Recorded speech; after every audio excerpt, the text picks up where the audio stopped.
বস্তা ভরে বাজার চলে আসছে আমার বাসায়। আসলে এত বস্তা ভরা বাজার আমার একদমই ভালো লাগে না। আসসালামু আলাইকুম সবাইকে, আমি নওশিন। আশা করি আল্লাহর রহমতে সবাই অনেক ভালো আছেন। আর এই বাজারগুলো আসছে হচ্ছে আমার মা পাঠাইছে গ্রাম থেকে। আর আমার নানু এত বড় মিষ্টি কুমড়া, এর থেকেও বড় মিষ্টি কুমড়া দেখছে আমাদের গ্রামের বাড়িতে হয়।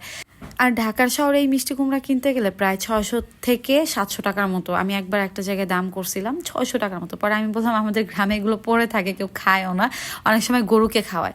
তো এটা হচ্ছে ঢাকার মানুষদের খুবই প্রিয়। আর মিষ্টি কুমড়াতে অনেক উপকার আছে, আর এটা গ্রামের খুবই উপকার।